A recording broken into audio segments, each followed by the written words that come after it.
गोयल जी, पंजाब से। श्री श्री हरिवंश महाराज जी। महाराज जी, आपके श्रीमुख से प्रवचन सुनते सुनते कब मैं डिप्रेशन से बाहर आया पता ही नहीं लगा। जो नित्य कार्य करने में प्राय ही भय की स्थिति उत्पन्न हो जाती थी, उसमें भी काफी हद तक निर्भयता आई है।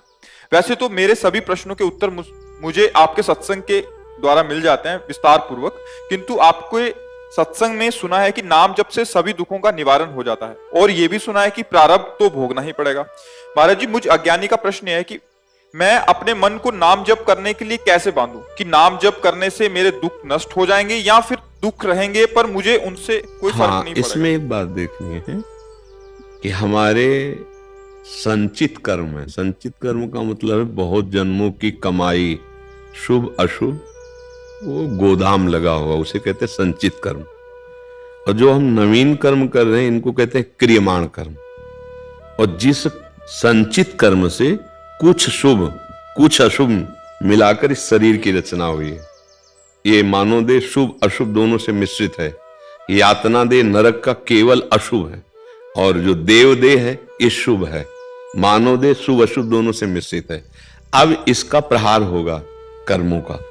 कभी हमारे सामने दुख आएगा, कभी सुख आएगा, कभी विपत्ति आएगी, कभी संपत्ति आएगी। वो क्रम जैसा बना दिया गया है। जो शुभ आएगा तो सुख संपत्ति अनुकूलता, अशुभ आएगा दुख विपत्ति प्रतिकूलता। अब ये हमें सहना होगा, ये हमें मिटाना नहीं है, क्योंकि शरीर ही मिटने वाला है। आज नहीं तो कल ये मिटेगा ना शरीर।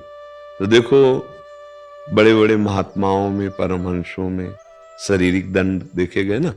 रामकृष्ण परमहंस जी के गले में कैंसर, कितने ऐसे संतों के शरीरों में बड़े व्यवधान। क्या उनके भजन में बल नहीं है?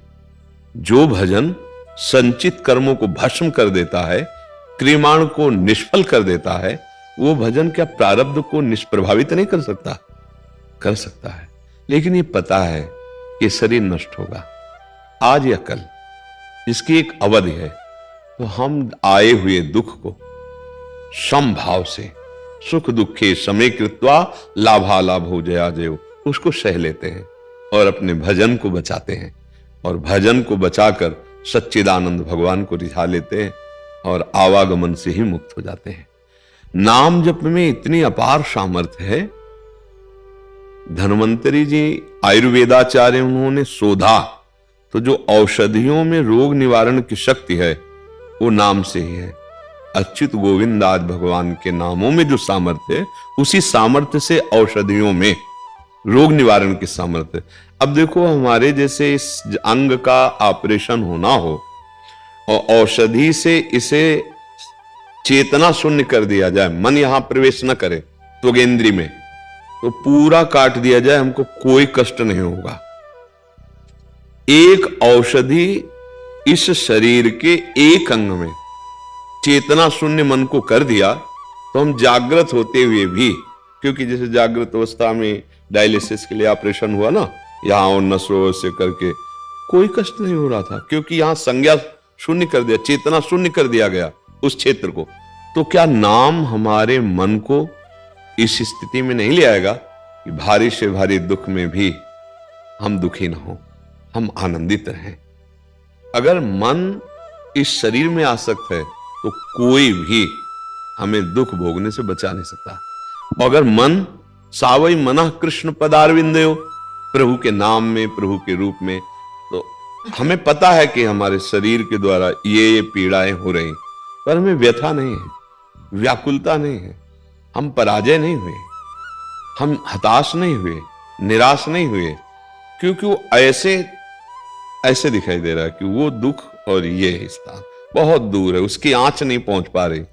और जब हम शरीर पे आसक्त होते हैं तो बिना दुख के दुख की कल्पना करके हम परेशान हो जाते हैं। जैसा आप जिसे डिप्रेशन कहते हैं ना, ये कल्पनात्मक मन का स्वरूप गिर जाता है। वो बहुत ऐसी ऐसी कल्पना, कहीं ऐसा न हो जाए, कहीं ऐसा न हो जाए, कहीं ऐसा, वो परेशान हो जाता है। धीरे धीरे उसमें शक्तिहीनता आ जाती है और वो फिर सोचता है ऐसी परिस्थिति से निकलने के लिए क्या करूं, दवाइयां भी खा लिए, वो गलत सोचने लगता है, वो शरीर हानि की तरफ भी पहुंच सकता है। तो ये जो हमारा मनोबल गिरता चला गया, ये भगवान से विमुख होने के कारण विषयों का सेवन अधर्म पूर्वक करने के कारण, पापाचरण के कारण। अब हम जैसे जैसे सत्वार्ता सुन रहे हैं, सत्संग, जैसे जैसे हम नाम जप, तो देखो आपने खुद कहा कि मैं ऊपर उठ रहा हूं, मैं उस स्थिति को जीत रहा हूं, उसे पराजित कर रहा हूं जो मुझे पराजित करने वाली थी। और नाम बढ़ा दीजिए।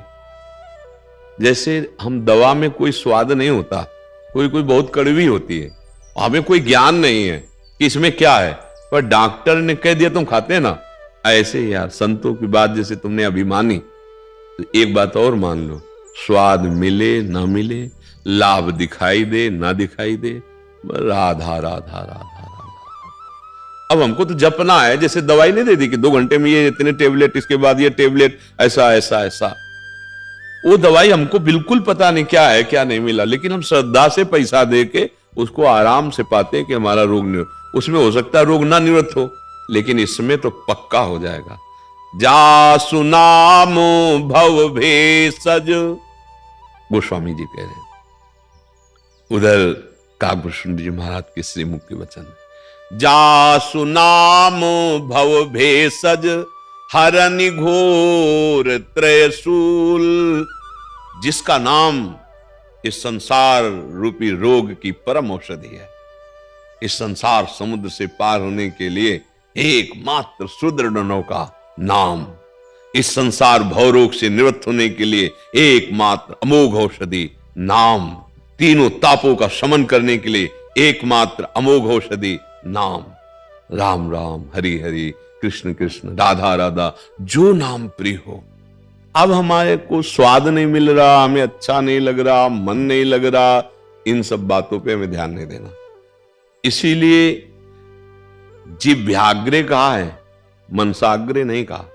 सिद्धों का मन भगवदाकार नाम में होता है, साधक को नाम जपना होता है। यह जिह्वाग्रे राम नाम मणिदीप धर, जीह देहरी द्वार, तुलसी भीतर बाहिरो, जो चाहस राधा राधा राधा राधा। आप खुद देखिएगा, अब मन लगे न लगे। अभी हम आग की तिली ऐसे जलाएं, वो माचिस की, कहीं भी छुआ दे शरीर में, अब जलन पैदा करेगी ना। आप जान के छू लो, जलन करेगी। आप ना हाथ जोड़ो और फिर छू लो तो भी जलन पैदा करेगी। आप गुस्सा करके छू लो फिर जलन कर, मतलब भाव को भाव कैसे भी आप आग को छुओ वो तुम्हें जलाएगी। क्यों? उसमें दायिका शक्ति है। तो नाम में तारण शक्ति है, भगवान को अधीन करने की शक्ति है, ज्ञान वैराग्य भक्ति जो चाहोगे सब प्रदान करने की। माया तो बहुत लघु चीज है जब भगवान अधीन हो जाते हैं। इसलिए हमको संत की बात मानकर, गुरु की बात मानकर, शास्त्र की बात मान करके बस राधा राधा राधा राधा राधा राधा। क्या लाभ मिला तुमसे कोई पूछे? कोई मतलब नहीं हमें। हम जानते हैं सत्य है। जब असत कर्म दंड दिए बिना नहीं रहते तो ये सत नाम हमको कैसे ऐसे थोड़ी है। हम विश्वास करके, जैसे गरीब आदमी धन कमाने के लिए ना धूप देखता है ना गाली। एक बार हमने देखा हितधाम में काम चल रहा था, तो वो आया, वो ठेकेदार, वो लेबर, इतनी धूप कि आप बाहर नहीं निकल सकते, ऐसी धूप में वो ईंट ढो रहा है, तो उसको गाली दिया उसने। वो चुप रहा और हम देख रहे थे। बाद में उसने कहा, ए भाई तुम मेहनत कर रहे हो फिर भी तुम्हें गाली दे रहा था, तुम चुप क्यों रहे? अरे बोले बाबा अगर हम चुप ना रहते तो शाम के जो 500 रुपए मिलते हैं परिवार पोषण के लिए वो नहीं देता। कैसे? वो 500 रुपए के लिए ना धूप देख रहा है, ना गाली का मान अपमान भी नहीं देख रहा, मेहनत कर रहा है। और हम अगर नाम भगवान का जपने के लिए वही वृत्ति धारण कर लें कि कोई गाली दे तो राधे राधे, हमें भगवत प्राप्ति करनी है, हमें भगवत मार्ग में चलना है, राधा राधा राधा राधा। अभी महात्मा हो जाओ, अभी परमात्मा यहीं प्रकाशित हो जाए सबके हृदय में। क्यों भाई? आपको समझ में आया? जी।